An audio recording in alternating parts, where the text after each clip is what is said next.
MPLS Masa Pengenalan Lingkungan Sekolah Spesial Pandemi COVID-19 SMP Negeri 5 Depok tahun ajaran 2020-2021. Assalamualaikum warahmatullahi wabarakatuh.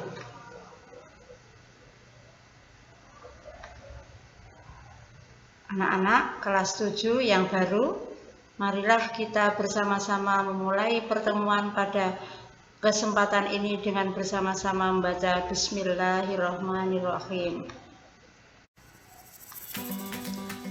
Materi yang akan Bu Nur sampaikan kali ini pengenalan pendidikan agama Islam dan budi pekerti.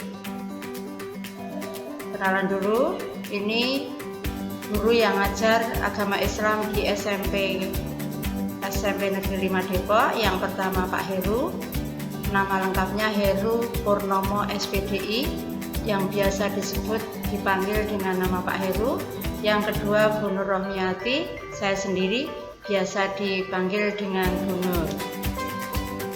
Nah, tujuan pembelajaran atau pendidikan agama Islam dan budi pekerti yang pertama, mengenalkan ilmu-ilmu agama yang berupa keimanan, ibadah, akhlak, perilaku, Quran dan hadis, dan sejarah. Kalau kalian mengenal sejarah itu di dalam agama Islam namanya tarikh Islam. Kemudian yang kedua, mempraktekkan ilmu-ilmu tersebut dalam kehidupan sehari-hari, baik di lingkungan sekolah, keluarga, dan masyarakat dengan bimbingan guru. Tentu kalau di rumah dengan bimbingan Bapak Ibu di rumah, kalau di sekolah dengan bimbingan Bapak Ibu guru. Kemudian apa yang dipraktekkan di sekolah? Yang pertama, kalian berangkat bersekolah di SMP Negeri 5 ini dengan mengenakan pakaian seragam muslimah lengkap dengan kerudung dan ciput. Ciput itu daleman. Bagi yang putri, bagi yang putra cukup mengenakan seragam bercelana panjang. Mungkin di SD masih ada yang pakai celana pendek, tetapi setelah di SMP ini kalian harus memakai celana panjang. Kemudian yang kedua, di sekolah ini dibiasakan mengucapkan salam jika bertemu sesama muslim warga sekolah. Nanti dalam perjalanannya akan dikenalkan Bapak Ibu yang harus diucapkan salam dan Bapak Ibu yang harus diucapkan dengan selamat pagi, selamat siang, dan seterusnya. Kemudian yang ketiga, membiasakan kalau menemukan uang atau barang itu langsung diserahkan di sekolah untuk diumumkan. Siapa tahu barang itu tentu milik orang lain dan memang masih harus digunakan. Kemudian yang keempat, itu sholat zuhur berjamaah, itu baik putra ataupun putri, tetapi karena musholanya itu tidak memenuhi kalau langsung sekali berjamaah, maka secara bertahap. Kemudian yang kelima, itu tadarus atau membaca Al-Quran serempak semua kelas 15 menit sebelum belajar. Nanti ada bel masuk, setelah itu kemudian nanti bertadarus. Setelah selesai jam tadarus, kemudian nanti menyanyikan lagu Indonesia Raya, baru bel masuk pelajaran sesuai jadwal. Kemudian selanjutnya yang keenam, itu berinfak seikhlasnya tiap hari Senin dan Jumat. Nah, Bu Nur kasih tahu di sini yang khusus hari Senin itu infaknya masuk di kas peduli sekolah, kemudian yang hari Jumat itu khusus untuk infak yang muslim saja. Kita lanjutkan apa aja yang ada di sekolah kita. Nah, kegiatan pendukung pendidikan agama Islam itu yang pertama tadi sholat Jumat berjamaah sesuai jadwal ya. Maksudnya di sini misalkan Jumat ini kelas 7A, B, C, D, yang kelas 8 dan 9 A, B, C, D itu di masjid dekat rumah. Kalau pas jadwalnya di sekolah, maka harus sholat Jumat berjamaah di sekolah dan seterusnya. Kemudian kalau pas puasa Ramadan itu ada pesantren kilat dan buka bersama. Kalau pas Idul Adha diadakan latihan berkorban di sekolah dengan membayar iuran sesuai kemampuan masing-masing siswa. Selanjutnya, kegiatan pendukung itu berzakat fitrah di sekolah saat Ramadan tiba. Ini maksudnya zakat fitrah yang jatah kalian saja yang dibayarkan di sekolah, kemudian ditasarufkan atau dibagi warga sekolah yang memang membutuhkan, tetapi yang zakat fitrah ibu, bapak, saudara yang di rumah dibayarkan di masjid terdekat dengan rumah kalian. Apa pendukung yang lainnya? Ini kegiatan ekstrakurikuler yang ada di sekolah ini yang terkait dengan pendidikan agama Islam. Ada BTQ, itu singkatan dari baca tulis Al-Quran.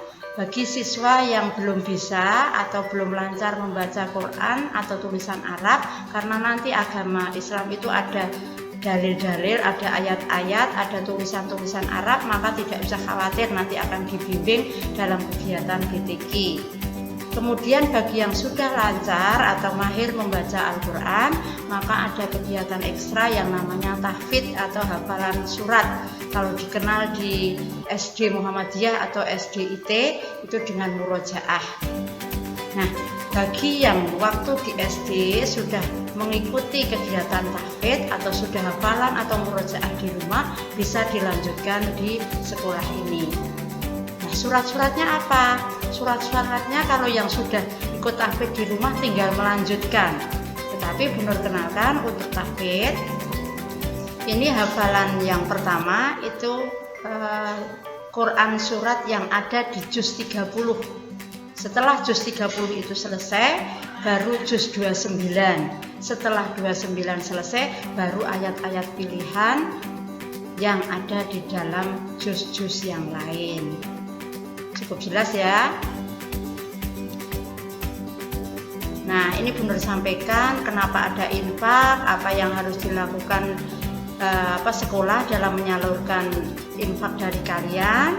Ini penyaluran dananya. Yang pertama, dari infak yang dikumpulkan itu memberikan santunan siswa yang sakit di rumah minimal 3 hari atau lebih. Kalau di rumah sakit itu nanti ketua kelasnya itu menginformasikan kepada Bu Nur atau wali kelas, baru nanti kalau mau jenguk itu pakai santunan yang diambilkan dari uang infak. Kemudian yang kedua untuk apa? Untuk santunan siswa yang membutuhkan atau kurang mampu. Jadi siswa yang misalnya membayar LKS dan benar-benar tidak ada uang, maka bisa mengajukan untuk dari dana infak itu dibantu. Yang ketiga, santunan yang mengalami musibah, misalnya ibu atau bapaknya meninggal dunia, maka kita sebagai sesama warga sekolah itu kita memberikan tali asih atau memberikan memberikan santunan supaya yang terkena musibah itu bisa terbantu. Tetapi bukan semua saudara yang meninggal terus kita melayat ke sana, bukan, tapi dalam batasan orang tua atau dia mengikuti neneknya, artinya tinggal bersama neneknya dan neneknya itu meninggal, itu sama dengan wali murid atau orang tua. Kemudian untuk apa lagi? Siswa yang terkena halangan atau cedera di sekolah. Kita kan tidak tahu musibah itu terjadi di kapan dan di mana saja.